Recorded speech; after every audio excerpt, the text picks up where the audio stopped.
Hello and welcome to Hexed Encountered. My name is Joe. Today I'm going to be continuing my series on Valor and Victory. This is a digital adaptation of a board game designed by Barry Doyle, which was released back in 2007. The programming for this digital version was done by Yobo Wargames. You can see their logo there in the bottom right corner of the screen. This game is published by Slitherine Games. And I did a video on the base game scenario Pegasus Bridge yesterday, in which I kind of went through basically how the game works. An introductory video with a relatively short scenario, the Pegasus Bridge scenario from the Normandy campaign, the British side. Today I'm going to be looking at the upcoming DLC Arnhem, which, as you would probably guess based on the name, deals with the Battle of Arnhem, where the elements of the 1st British Parachute Division were dropped into Arnhem in an attempt to capture the bridge over the Rhine as part of Operation Market Garden. They were the furthest north of the 3 divisions that took part in that operation, the others being the American Airborne Divisions, the 82nd Airborne, and the 101st Airborne. The British 30th Corps was supposed to drive up from the south in Belgium and relieve all 3 divisions. They only made it as far as relieving the 101st and the 82nd, and the 1st Parachute Division of the British Army was kind of left hanging, so to speak. The paratroopers that were in Arnhem were originally planned to have to hold out for only 1 day. They ended up holding out for 3 before they were they were essentially captured, I guess. They did pull out some elements of the first paras on the 25th of September, about 8 days after the operation began. So I'm going to hit start here, or new game. Here you get a description of the Battle of Arnhem from the inside the game, and it says 17 to 26 September 1944. The Battle of Arnhem was a battle at the vanguard of the Allied Operation Market Garden. It was fought in and around the Dutch city of Arnhem and the vicinity from 17 to 26 September 1944. The British 1st Airborne Division landed at Arnhem to capture bridges across the Nieder Rhine, or Lower Rhine, supported by men of the Glider Pilot Regiment and the 1st Polish Parachute Brigade. The British 30th Corps were expected to reach the British Airborne Forces in 2 to 3 days. They did not do so. Didn't say that, but that's just what happened. Clicking next will bring up the list of scenarios. This DLC has 6 scenarios in it. Major Lewis Push for the Road Bridge. Scenario 1 covers basically the first day-ish of the attack, with Major Lewis and his company, who was separated from the main body of the paratroops that were led by Lieutenant Colonel Frost, as they made their way into Arnhem to the road bridge. The second one, and this is played typically with the Allies having the initiative, and by default a solo player would play as the Allies, or the British in this case. The second scenario's from the German side, German point of view. The Axis will go first. You'll play as the Axis in solitaire, although you can switch it up and you can play as the Allies if you wish. It works either way. You can also play 2-player, of course. And this is SS Major Brinkman, who is tasked with eliminating the British paratroopers and removing them from their foothold around the northern end of the road bridge. The third scenario is the 10th SS drops the hammer. There were 2 Panzer divisions in and around Arnhem, and the British basically dropped right on top of them, the 9th and 10th Panzer Division. So this is Brinkman with a firm grasp of the unfolding situation, and the opposing forces in and around Arnhem separated the 9th and 10th SS Panzer Divisions. So the 10th SS were tasked with clearing the paratroopers from around the bridge. Frost stands firm. This is the the British defense of these attacks from the Panzers, with support from Panzer Grenadiers, determined to push the British from the firm foothold established in the houses and buildings around the bridge and the ramp. So again, this one you would be playing as the British by default, with the British having the initiative, the Allies having the initiative, but this is a defensive one. You want to basically hold the objectives. It's an objective type scenario. and you want to hold the bridge, hold the objective hexes. Then you have Graebner's Mad Dash, SS Captain Victor Graebner. He returned to Arnhem from Nijmegen, and he found that the British were holding the northern end of the bridge, and he gathered up some armored cars and half tracks and tried to mount an attack. That ended up leaving a whole lot of smoking wrecks on the bridge. There are pictures from that battle that show all the burned out armored cars sitting on and half tracks sitting on the bridge. And then you have the piece de resistance, so to speak, the full-on 25-turn a bridge too far scenario. This is a monster scenario. I have not played it yet. I am really looking forward to playing it, and I would play it for video, except it's going to end up being really long probably because it's 25 turns, and it has a slew of units, just a monster number of units.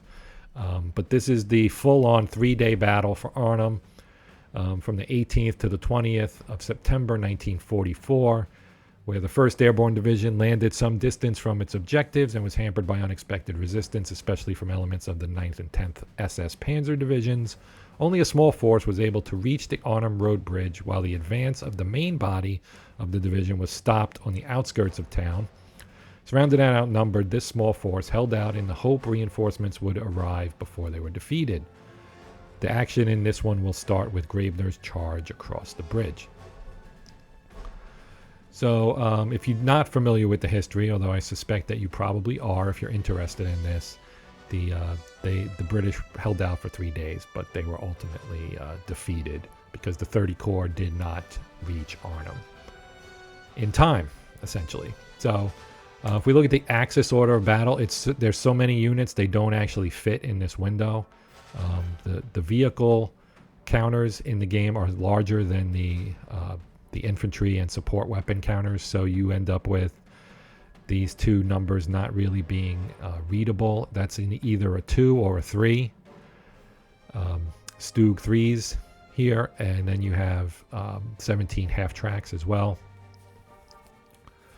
We have some mixed SS and basic Wehrmacht units here with a slew of leaders and a whopping 78 squads of Wehrmacht troops with 4 half squads and an additional 37 full squads of Waffen-SS and 4 half squads of Waffen-SS as well, plus some satchel charges, 18 MG-34s, 6 mortars, 26 MG-34s, 2 Panzerschrecks, 40 grenades, etc., etc. That is a monster-sized force for a game like this one, a tactical squad-level game. That is a lot of counters.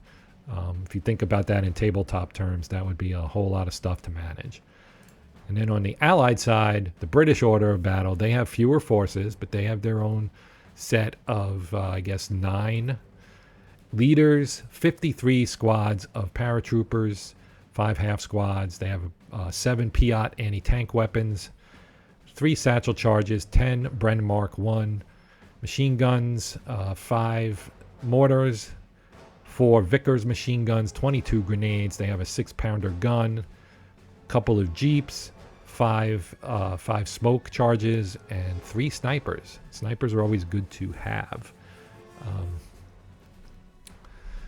And the E, if you didn't watch the first video, the E here indicates that this is an elite unit. You would see the same thing on the Waffen-SS on the German side. The numbers here at the bottom of the counter real quick, and again, I covered this in the first video, so maybe watch that if you want more of a rundown of what everything means on the counters, right? Firepower, range, and casualty rating, so how hard they are to kill, basically, what it takes to reduce them. So I am going to actually play Major Lewis's push for the road bridge, just a basic scenario, just as I did with Pegasus Bridge.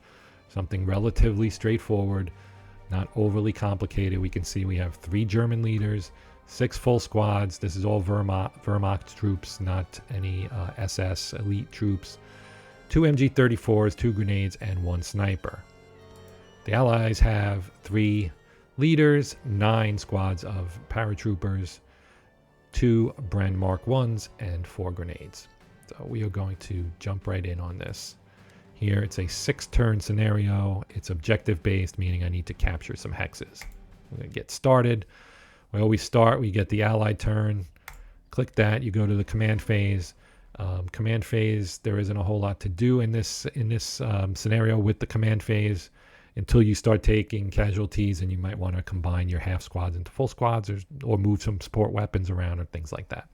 We don't have any smoke or light or heavy artillery, no air support. That's line of sight, which we can check as we need to. If we turn that on and hit Hopkinson, you can see what he can see. We are in the town of Arnhem, so there is not a whole lot of line of sight through these buildings, as you would expect. So we don't know where the Germans are, but we know they're probably in this area over here, because here are our objectives down here. So hopefully we can get at this, right? So we're going to skip ahead to we're going to actually skip the fire phase too. But after command comes fire. We skip the fire phase, go to the movement phase. We're going to take Hopkinson's men here, and we're going to move them. I'm going to move them into some buildings is what I'm going to do. So we're going to put them here. Actually, we're going to move them into this courtyard, because the line of sight into this courtyard is probably blocked by all these buildings. Take these 2 guys. We're going to move them down this way, like so. We'll send James down this way as well. Put him in the building. And then we'll take Lewis and bring him down here. Okay. Now, this being an objective scenario, the goal here isn't so much to kill the opposing force as it is to capture our 2 hexes down here, our objectives. That is the point of the scenario. We want to get to, basically, I guess this would be maybe like the ramp to the bridge. The bridge is obviously not on map here, but I'm guessing it's probably down here somewhere. So we are trying to cut our way through the center of town here. We have this plaza, which will make a nice killing field for the Germans. I'm assuming Germans are in this area right here, around the objective. So we are going to have to find them the hard way by having them pop up and shoot at us, most likely. Okay, so we're in the advance and assault phase, and this will allow us to move 1 additional hex. So we'll move everybody up 1 hex. And we'll skip to the Axis turn. So now they get their turn. They may not do much. They might pop into view depending on what they do with moving. So they didn't do anything, apparently. No Germans appeared in view here. So I'm assuming they may not have moved. They're in spots they like. I'm sure they've got their fields of fire ready. We're in the defensive fire phase. I don't have any targets, so we'll skip. Now they're going to their advance and assault phase, and here we go. We've got a unit in this house right here, Lenson. So now we have a target we can work on. Let's see what he's got. He's got 2 full squads. 2 full squads, but they don't have any support weapons. So we're in our command phase. Again, I don't have anything I need to do command-wise, so we're going to skip to the fire phase. Now, again, the main goal here is to get to this objective, but Lenson's in the way. So we only have 6 turns, so you have to kind of weigh the benefits of getting involved in a firefight or trying to flank them and, go by them, essentially. I'm going to actually fire on him with James. Even though he's in a house and he gets a +3 modifier, that'll get knocked down to a +2 by James' -1 rating here for his leadership modifier. So the goal will always be to roll low as an attacker and hope the other guy rolls high when you're on defense. So we're going to fire. We'll hope that we get a low roll. We got a 4. That's pretty good. So we did actually inflict some casualties on the enemy here. We reduced one of his full squads to a half squad. So better than nothing. Not great, but I'll take it. this guy can't shoot, apparently. He has no line of sight, probably through this house is blocking. So we're going to skip the rest of the fire phase and go to the movement phase. So now what I'm going to do is I'm going to try and get this guy down here and into this building. So that worked okay, and I might move him there as well. So we're going to try to make an end run right down here along the bottom of the map to try to get to our objectives. And we'll take Lewis, and we're going to move Lewis here. And then Hopkinson will go here. Now, what I could do is go into assault move and jump out here where I'd be in a position to assault Lenson.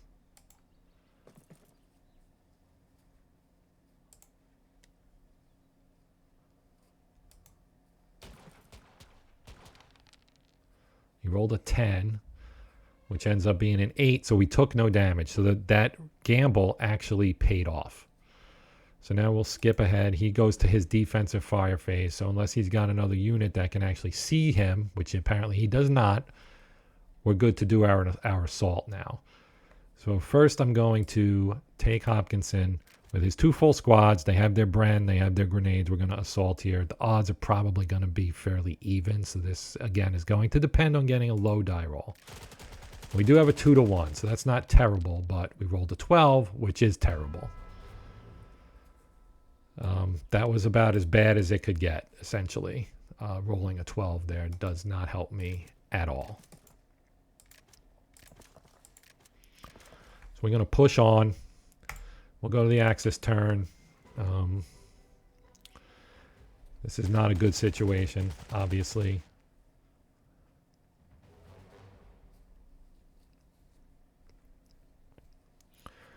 And let's see what we get here.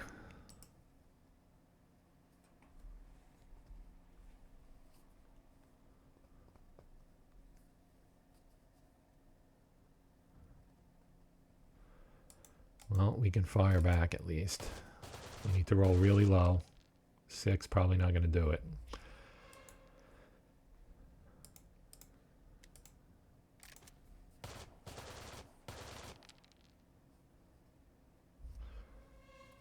Missed it by that much.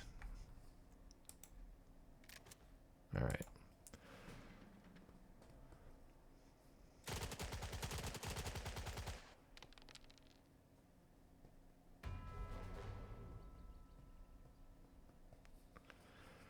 Yep. That's what happens when you roll a 12 on an assault. Did not work out.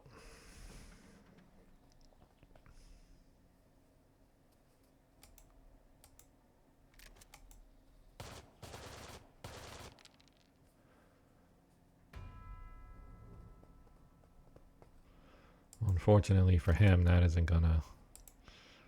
not gonna work out for him right there.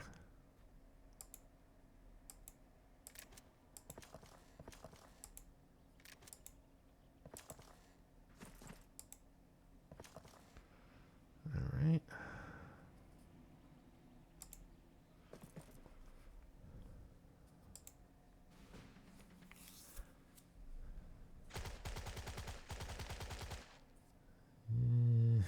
Ugh.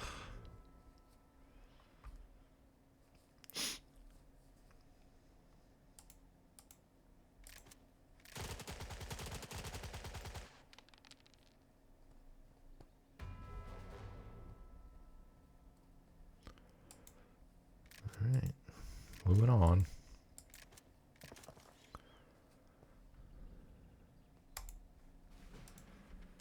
On to turn number 3 for the Axis now.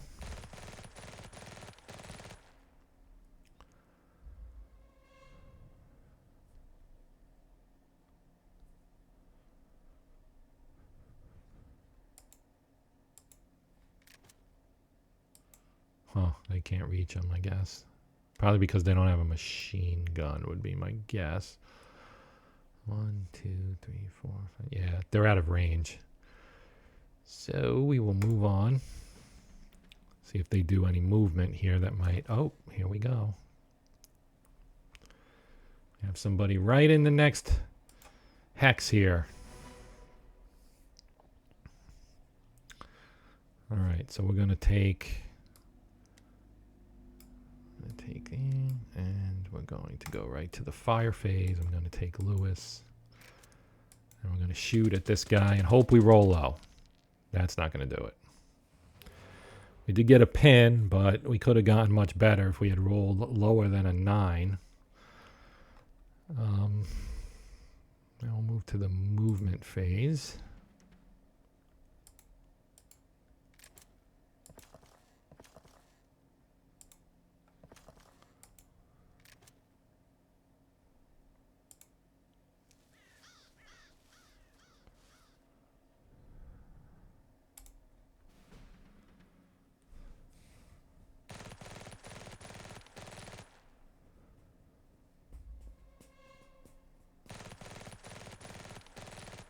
Ugh, they roll a 3, of course. Whenever they need a low roll, I get it.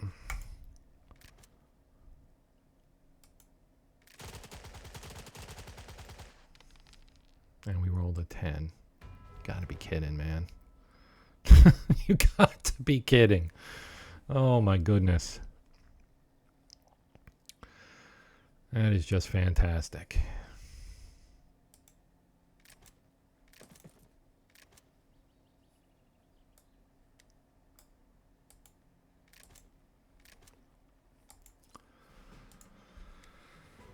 Oh boy.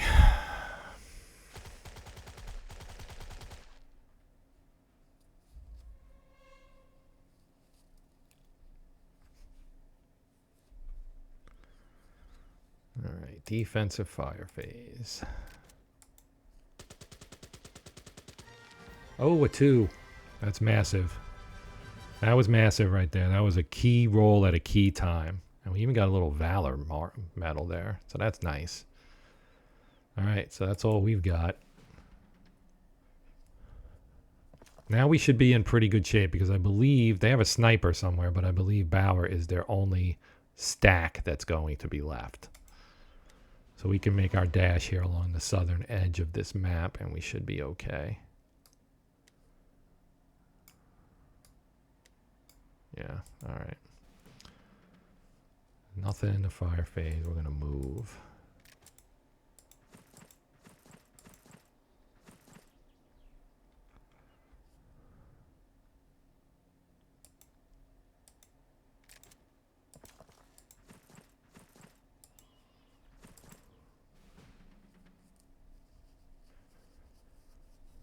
Okay, I think I got him here. So we're going to take one of our paratroopers. We'll split the stack. Half will go here. Other half will go here. Capture both objectives. We win a major victory. So we took 50% casualties, not great, but not terrible, and inflicted 66% on the enemy. So not bad overall. I'll take that, obviously. A win is a win. So there you have it. That's a quick look at the first scenario, which is a fairly basic one. You know, generally speaking, the first couple scenarios in these DLCs or campaigns are fairly straightforward, kind of introductory, small forces, short number of turns, etc., etc. Get an idea of what everything's all about. So this was the first scenario of the Arnhem DLC, which will be released 1 week from today as I'm doing this. It is the 22nd of September. The DLC will be released by Slitherine Games on the 29th of September. So some of you will see this before the DLC rather is released, and others will see it afterwards. But either way, you get a quick look here at what's in here. I would like to do that full-on a bridge too far scenario of 25 turns, and I might do that at some point in the not too distant future. I always have a decent amount of things on my plate as far as what I want to do, but I do want to wrap up at least one scenario from both the other two DLCs, Stalingrad and Shield of Cholm. So those will be coming in the next few days, hopefully. But for now, this is going to wrap it up. Thank you, as always, for watching. I really appreciate it.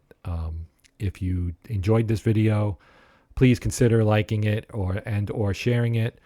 If you are not a subscriber and would consider subscribing, I would be greatly appreciative, as always. I mention that every time, and hopefully some of you might consider subscribing. But if not, at the very least, I hope you enjoyed the video. Give it a like, give it a share if you would. Either way helps me as I try to grow my channel. So for now, that is going to do it. I will be back with more on this game and obviously other games as well. If you're unfamiliar with my channel, I do both digital and tabletop board war games, as well as digital and tabletop board sports games. So for now, I'm signing off. This is Joe. This has been Hexed Encountered. And until next time, happy gaming.